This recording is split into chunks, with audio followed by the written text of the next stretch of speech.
तुम जैसे टीसीएस और एडीक्यूटी वाले को हम यूं भगा देंगे, यूं चुटकी बजाते भगा देंगे। बस तुम देखते रहोगे अब तुम्हारे साथ क्या होता है। अब हम स्टूडेंट और टीचर मिलकर तुम्हारा क्या हाल करते हैं। जो तुमने हमारे साथ किया है ना, उससे 2 गुना तुम्हारा बदतर हाल करेंगे। बस तो मैं अपने बारे में बताऊंगा। मेरा नाम आयुष राज है और मैं बिहार से हूँ और मैं यहाँ पे दिल्ली में तैयारी करने आया हूँ। ये मेरा सेकंड अटैम्प्ट था, बट जिस तरह से ये एसएससी वाले घोटाले कर रहे हैं, तो इस हिसाब से मुझे नहीं लगता कि एसएससी में मुझे कोई स्थान मिलेगा, मुझे कोई सरकारी जॉब मिलेगी। आज बिल्कुल भी नहीं भरोसा है। जिस हिसाब से ये लोग एडीक्यूटी वाले कर रहे हैं, जिस हिसाब से टीसीएस वाले कर रहे हैं, इन पे 0% जो कहते हैं ना, वो भी भरोसा नहीं है। अगर एक इंसान के पास मौका भी होता है ना, वो मौका भी इनके हाथ, अगर इनके हाथ में चला जाए तो उनके हाथ से छीना जाएगा ये मौका। क्योंकि जिस तरह से ये घोटाले कर रहे हैं, जिस तरह से पेपर लगवा रहे हैं, जिस तरह से सेंटर दे रहे हैं, उस हिसाब से बिल्कुल नहीं लगता कि ये एसएससी का पेपर हो रहा है। आज हम सब यहाँ पे खड़े हैं तो ये सिर्फ लड़ाई हमारी नहीं है, ये हर एक उस युवा के लिए जो एसएससी की तैयारी कर रहे हैं।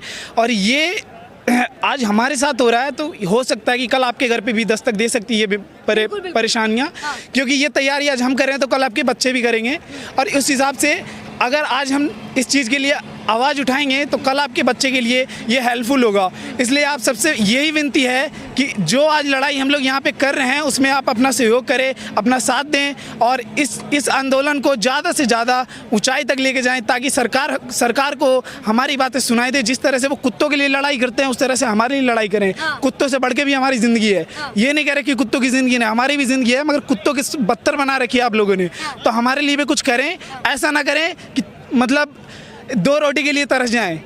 ऐसा करने से ना आपका घर बसेगा ना हमारा घर बसेगा। अपना तो आप देख रहे हो, दूसरों का भी देख लो कि सामने वाले बंदे का क्या हालत है। टीचर्स पे कितना विश्वास लगता है जो आपके लिए टीचर, जैसे नीतू मैम अभी मुझे मिली और भी कई सारे टीचर्स आए हुए हैं, तो इन पे कितना भरोसा लगता है? ये लोग आपके समर्थन में उतरे हुए हैं, तो लग रहा है आप लोगों को न्याय दिला पाएंगे। सरकार से भी लड़ रहे हैं, आप लोगों के लिए एसएससी जो करवा रहे हैं उससे भी लड़ रहे हैं। आप लोगों के लिए कितनी ज़्यादा ये लोग मेहनत कर रहे हैं? देखिए, भरोसे की बात है तो माँ बाप के बाद जो दूसरा भरोसा होता है वो टीचरों पे होता है। और वो भरोसा आज यहाँ पे मुझे कायम लगता दिख रहा है।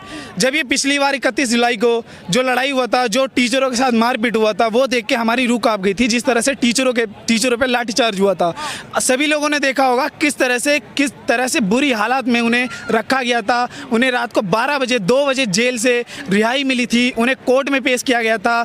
उनको मतलब पानी तक पीने नहीं दिया था उन्हें। मतलब जब इमरजेंसी हुआ था आदित्य रंजन सर को, तो उन्हें इमरजेंसी में भी नहीं जाने दिया था।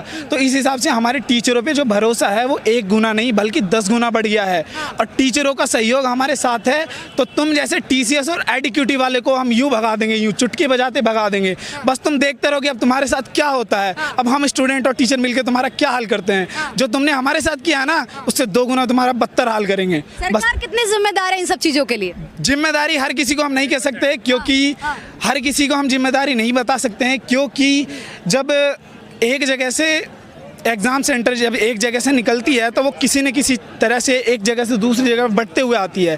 तो एक जगह जब किसी ने उसे दिया होगा पेपर देने के लिए कि हाँ आप इस चीज़ को करवाओ, तो वो उसने भी तो किसी को दिया होगा। तो वहाँ पे घोटाला ऐसे धीरे धीरे करते करते वो बढ़ता गया।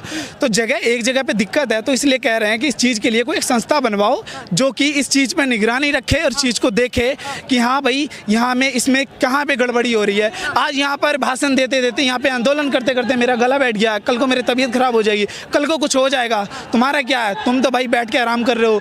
तुम्हारा क्या है? तुम तो बैठ के घर में अपना टीसी से पेपर निकलवा रहे हो। ये सब क्या जो घोटाला करवा रहे हो, यही करवाते रह जाओगे। हमारा क्या है? हम आंदोलन करते रह जाएंगे। अगर हमारी मांगे पूरी नहीं हुई तो तुम्हें अपनी पद से इस्तीफा देना पड़ेगा और तुम्हें अपना हक छोड़ना पड़ेगा। जब हम अपने हक के लिए लड़ सकते हैं तो तुम्हारा हक हम छीन भी सकते हैं। ये कोई धमकी नहीं है, ये साहस है और ये कहीं ना कहीं मेहनत है। जब लोग 2-3 साल मेहनत करते हैं और जब देखने को मिलता है पेपर लीक हो गया है, पेपर सही से नहीं हो रहा है, तो फिर इस तरीके से सरकार को भी सुननी पड़ेगी। संसद में जितने लोग बैठे हुए, जिन जिन पदों पे बैठे हुए, सबको सुनना पड़ेगा।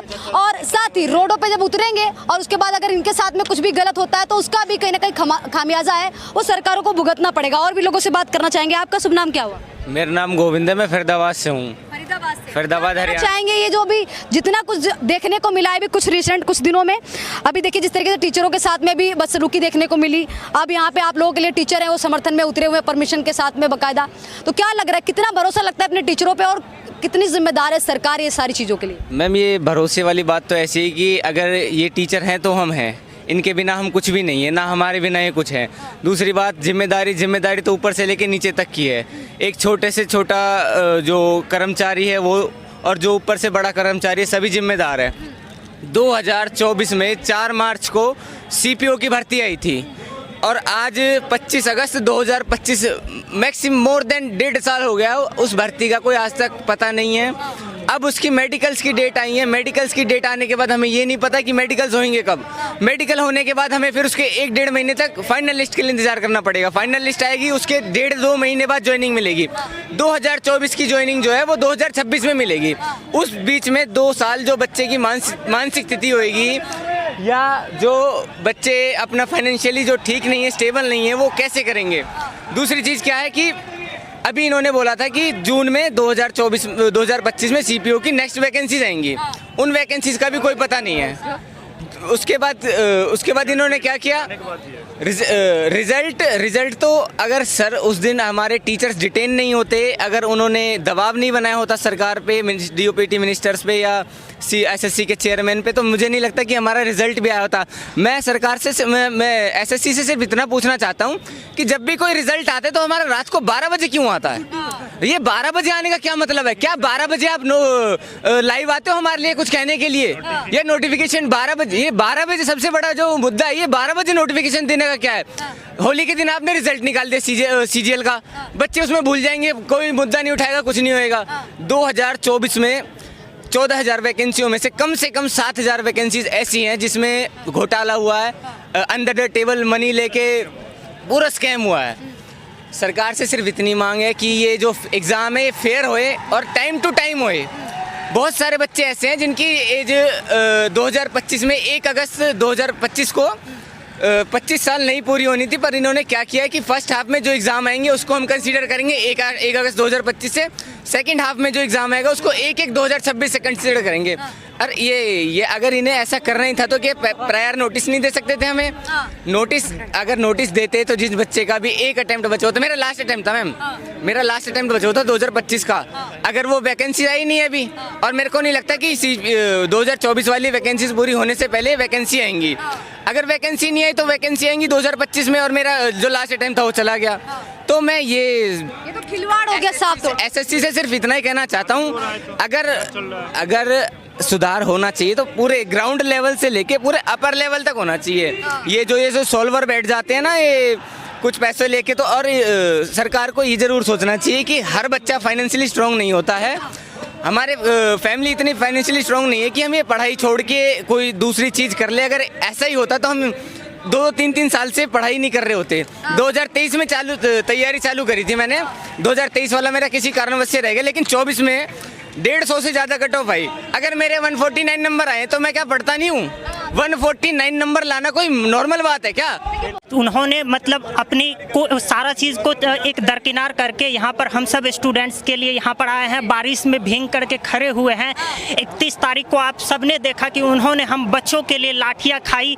आज हम सब बच्चों का कर्तव्य बनता है कि टीचर ने जो इन्वोकेट किया, आह्वान किया रामलीला मैदान में आने के लिए, जो भी नज़दीक में स्टूडेंट्स हैं वो यहाँ पर आए। भैया जी अभी बोल रहे थे कि जो भी मतलब PCS अधिकारी होते हैं वो एक ड्राफ्ट तैयार करके मोदी जी को देते हैं। मैं जानना चाहता हूं अभी के समय में कौन ऐसा पर्सन है जो सोशल मीडिया पर नहीं है, जो जिसका ट्विटर पे अकाउंट नहीं है? बड़े से बड़ा नेता सबका है, लेकिन क्या हम लोग जो ट्विटर पे ट्रेंड करवाते हैं SSC के बारे में, वो मोदी जी के कानों तक नहीं जाता है क्या वो नहीं देखते हैं क्या? सब कुछ देखते हैं, लेकिन उससे सबसे ज़्यादा चीज़ जो चाहिए वोट बैंक कहाँ से मिलेगा? मैम यहाँ पर सब कोई मेरे साथ एग्री करेगा, यहाँ पर ओवर 10 मिलियन स्टूडेंट्स SSC के फील्ड में है, ठीक, यानी कि 1 करोड़ हिंदी में। आबादी कितने की? लगभग 150 करोड़ के आसपास पहुंचने वाली है, लगभग। उनमें से एक मतलब आप सोच करके देखिए कि 1% से भी कम हम लोग हैं, तो हम लोग तो बहुत बड़ी वोट बैंक उनके लिए नहीं है ना।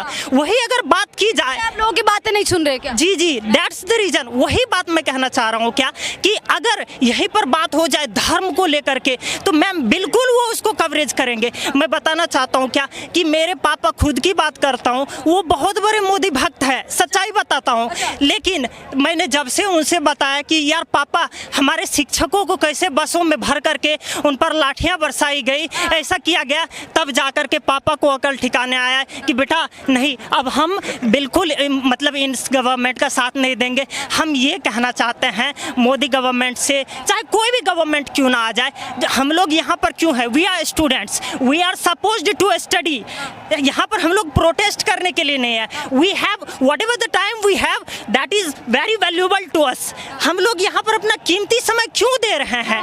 यहाँ पर क्यों आए हैं? ये सरकार का काम है, सरकार को देखना चाहिए। लेकिन ये जो है वोट बैंक को तैयार करने के लिए मैम चाहिए होता है क्या चीज़, मतलब जैसे लोगों को मतलब मत को एक तरफ करने के लिए चाहिए पैसा। पैसा के लिए क्या चीज़ चाहिए? तो मतलब राजनीति करनी होती है, और उस राजनीति मैं ये बोलना चाहूँगा, बिल्कुल हमारे साथ छात्र के जो भी इशूज़ है उस संसद भवन में क्यों नहीं उठती? समोसा उठता है, समोसे के साइज बड़े हैं, समोसे के छोटे हैं। हमारे छात्र के जो भी रहती है गलत फहमी हो रही है, गलत व्यवहार हो रहा है हमारे साथ, वो संसद में क्यों नहीं उठता है? मोदी जी को इस पे सवाल देना है कि समोसे बड़े हैं, समोसे छोटे हैं, इतने रुपए में बिक रहे हैं, इतने रुपए क्यों नहीं बिकना चाहिए? हमारे छात्र का भी तो कोई सवाल है मैम। मैं अभी और एक बात, प्रधानमंत्री ये बोलते हैं पानीपुरी का रेरी लगाओ, आत्मनिर्भर बनो। क्यों भाई? तब ये योजना ये जब लगाए क्या बोलते, सॉरी वैकेंसी है उसको फूलते करो, फिर भाई पानीपुरी का ठेला ना लगाना पड़े। जी प्रॉपर तरीके से उसे फिल कर देनी चाहिए। मैम आपको कि जितने भी है ना, ये सबको पता है, ये संसद में भी पता है कि ये मुद्दा चल रहा है, मीडिया को भी पता है ये मुद्दा चल रहा है, लेकिन ध्यान कोई नहीं दे रहा इस पे, ताकि इसको दबाने की कोशिश की जा रही है। और जो 31 तारीख को आंदोलन हुआ था, किसी भी टीचर ने कोई भी वो प्रॉपर्टी का नुकसान नहीं किया, उन्होंने अब उठ गया था, कोई भी उनको मेडिकल वो नहीं मिली थी सुविधा। देखिए जिस तरीके से इन्होंने कहा कि शिक्षक अपना शांति पूर्ण प्रदर्शन कर रहे थे, उन्होंने किसी चीज़ को नुकसान नहीं पहुंचाया था, किसी सरकारी संपत्ति को नहीं नुकसान पहुंचाया था। उसके बाद भी उनके साथ में जिस तरीके से उनको बसों में भरा गया, उनको जिस तरीके से उनके साथ में बिहेव किया गया, ये बहुत ज़्यादा एक खतरनाक था। देखिए जिस तरीके से शिक्षा व्यवस्था की हम बात करते हैं, शिक्षकों की बात करते हैं, उनको आगे बढ़ाने की बात करते हैं, अगर उन्हीं के खिलाफ लाठीचार्ज होगा तो क्या रह जाएगा देश का भविष्य? सबसे बड़ा सवाल ये खड़ा होता है। स्टूडेंट का भी यही कहना है कि जो भी एग्जाम हो रहा है, भले ही कम वैकेंसी से निकलनी है ठीक है, लेकिन एग्जाम है वो सही सलामत होना चाहिए। जी मैम।